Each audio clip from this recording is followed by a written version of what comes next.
पहले उद्देश्य पे हमने बात किया स्वास्थ्य रक्षा। दूसरे उद्देश्य जो है हमारा स्वावलंबन। कैसे आएगा स्वावलंबन? तो बहुत ही आसान सा तरीका है हमारा स्वावलंबन होने का। यहाँ पे जैसे ही हम प्रोडक्ट यूज करना शुरू करते हैं, सिर्फ यूज, किसी को भी नहीं बताया, सिर्फ यूज करना शुरू किया, आपका शामिल हो जाता है कंसिस्टेंसी जैसे प्लान में। 6 महीने तक आप लगातार सामान लेते हो, आप जिस कंसिस्टेंसी में हो उसके हिसाब से 8वें महीने आपको फ्री प्रोडक्ट मिलती है। ये आप अपने अप्लायंसेस के बारे में डिटेल ले लीजिएगा, क्योंकि अगर इतना लंबा बात करने लगूंगी तो बहुत लंबा हो जाएगा, लेकिन कंसिस्टेंसी लगभग पता होगा सभी को। पहली शुरुआत वहां से होती है स्वावलंबन की। और कंसिस्टेंसी से भी पहले मैं एक बात करती हूँ, आरसीएम का प्रोडक्ट जो भी आप यूज कर रही हैं, मान लो हमारा सेंसेशन, इना सेंसेशन जो हमारा शॉप है, उस क्वालिटी का साबुन अगर आप मार्केट से लेने जाएंगे तो उसकी जो रेट आएगी वो उससे कम 4 से 5 रुपए अधिक आती है। आप किसी भी प्रोडक्ट की कंपेयर कर लो तो मोटा मोटी अगर आपके घर में महीने का 4 से 5 हज़ार का सामान का खर्चा है, एफएमसीजी प्रोडक्ट की बात कर रही हूँ, अगर उतना ही प्रोडक्ट आप आरसीएम से लेते हैं उसी क्वालिटी का, तो वो सामान आपके घर में लगभग 2500 से 2700 में आ जाता है। यानी लगभग 700 से 1000 रुपये तक का तो बचत आपका संग संग होता है। तीसरा फायदा, जैसे ही आप आरसीएम के प्रोडक्ट को यूज करना शुरू होते हैं, डॉक्टर के घर में पैसा जाना कम हो जाता है। हमारे घर में आजकल एक आदत बनी होती है, हर घर में एक डब्बा होता है, उसमें सर दर्द की गोली, पेट दर्द की गोली, फीवर की गोली, जैसे किचन में नमक तेल हल्दी मसाला होता है वैसे उसमें गोलियों की वैरायटी होती है, क्योंकि बीमार पड़ना आम बात हो गई है। लेकिन जैसे जैसे आपके घर में आरसीएम के 100% प्रोडक्ट यूज होना शुरू होगा, वो डब्बा धीरे धीरे गायब हो जाएगा, क्योंकि उसकी ज़रूरत ही खत्म हो जाती है। तो स्वावलंबन का रास्ता खुल रहा है। ये छोटी स्वावलंबन की मैंने बात किया है।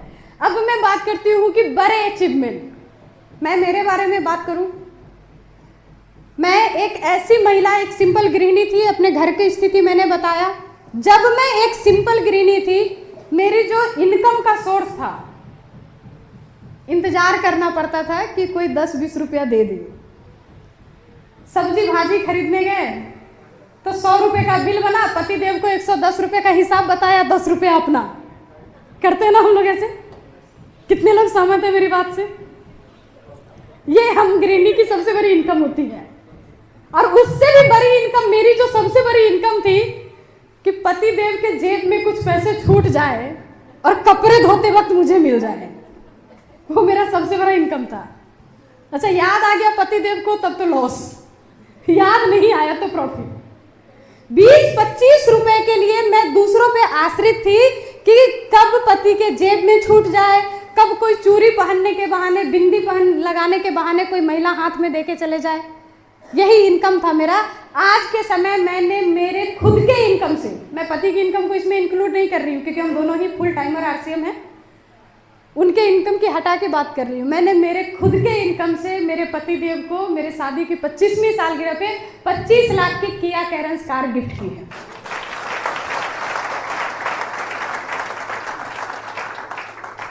आज मेरे बच्चे जिस स्कूल में पढ़ना चाहें, जो कैरियर चुनना चाहें, जिस तरह का कपड़ा पहनना चाहें, जिस तरह का खाना खाना चाहें, उनको पूरी आज़ादी है, क्योंकि उसकी मम्मी के पास वो पावर है।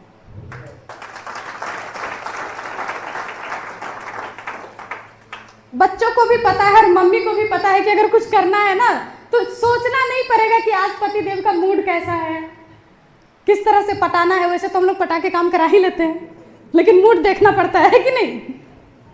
देखना पड़ता है कि नहीं? लेकिन आज मुझे इस चीज़ की ज़रूरत नहीं है, लेकिन इसके बावजूद ऐसा नहीं है कि आज मैं पैसा कमा रही हूँ तो पति को पूछने की ज़रूरत नहीं है। हाँ, ये अलग बात है कि कर पहले लेते हैं, बता बाद में देते हैं, और जहाँ लगता है कि नाराज होंगे तो माफ़ी भी पहले मांग लेते हैं कि सर गलती हो गई। तो असर भी नहीं टोकते हैं, क्योंकि जब हम अगर ईमानदारी से काम कर रहे हैं तो क्यों मना करेंगे? आज मेरे इनकम से मेरे घर की तरक्की हो रही है तो क्यों मना करेंगे? उल्टा बहुत सहयोग करते हैं। बहुत, मैंने पहले भी बोला कि बहुत खुशकिस्मत मानती हूँ कि ऊपर वाले ने ऐसा पति दिया। लेकिन एक चीज़ कहना चाहती हूँ कि जब आरसीएम में नहीं थे, जब मेरी शादी हुई थी, तब सर ऐसे नहीं थे। देखो, बिहार से हैं हम लोग। एक कहावत थी मेरे पतिदेव के बारे में जब हमारी शादी हुई थी कि सूरज अस्त और पंकज मस्त, इशारा समझ गए होंगे आप लोग।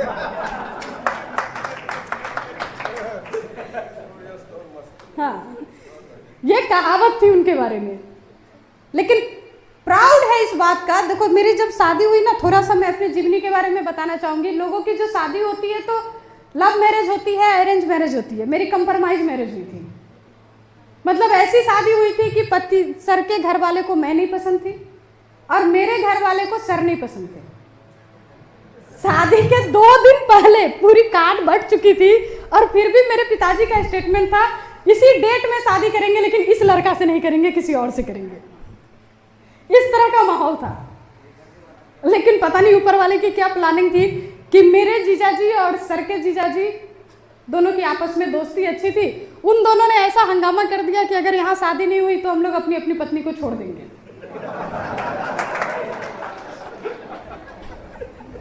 और जब मेरे पास ये बात आई तो फिर मैंने सोचा कि भैया अपने चलते किसी का बसा बसा घर क्यों उजाड़ना है। फिर मैंने ही सामने से मेरी माँ को बोला कि ठीक है हो जाने दो।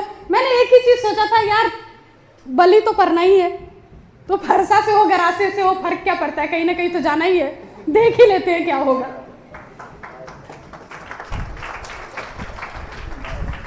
यानी 100% कंप्रोमाइज मैरिज।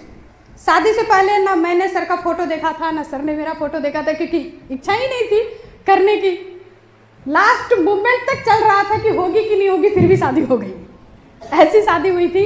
अब सोचो कि बिना मर्जी का शादी, दोनों के परिवार के रहन सहन में बहुत फर्क था। सर लोग नौकरी मेंटलिटी वाले थे, मतलब लोअर मिडिल क्लास बोल सकते हैं। मेरा फैमिली थोड़ा सा ठीक था, अपर मिडिल क्लास में था, तो मतलब फाइनेंस में भी बहुत अंतर था, सोच में बहुत अंतर थी। तो जो शुरुआती 2 साल थे ना, वो एकदम महाभारत का युद्ध चलता था घर में।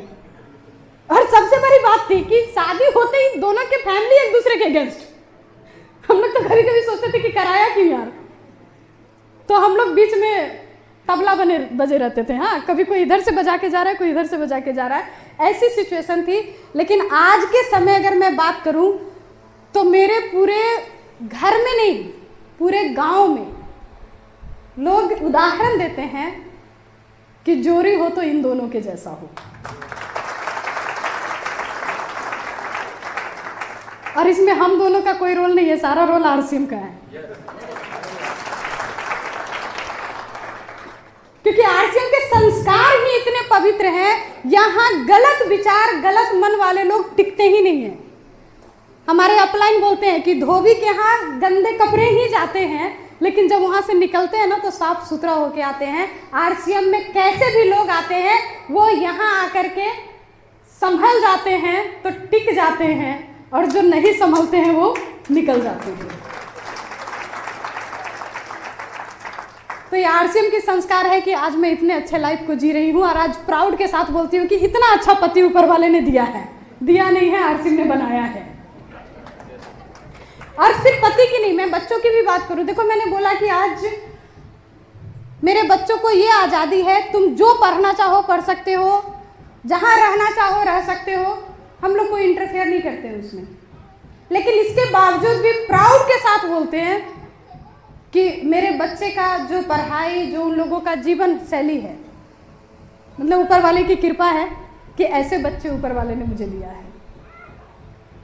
3 क्लास के बाद मैं किसी भी बच्चे को लेके कभी पढ़ने नहीं बैठी हूँ। मैं देखती हूँ अक्सर महिलाओं को जब बोलती हूँ ना, मीटिंग में आइए, सेमिनार में आइए, तो लोग क्या बोलते हैं, बच्चे का पढ़ाई है, अभी बच्चा का बोर्ड एग्जाम है, देखना पड़ता है। मुझे समझ में नहीं आता कि एग्जाम बच्चा का है, आपको क्या करना है।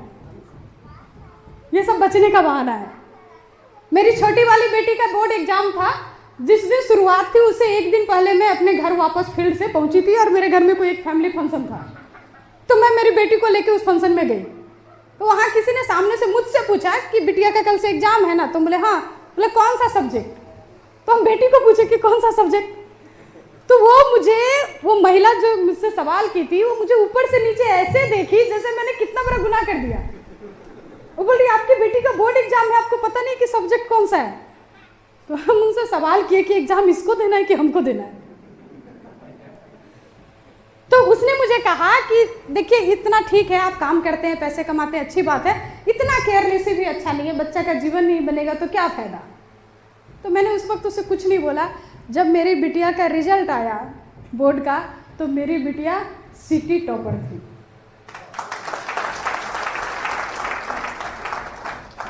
इंटर का रिजल्ट आया, उसमें डिस्ट्रिक्ट टॉपर रही।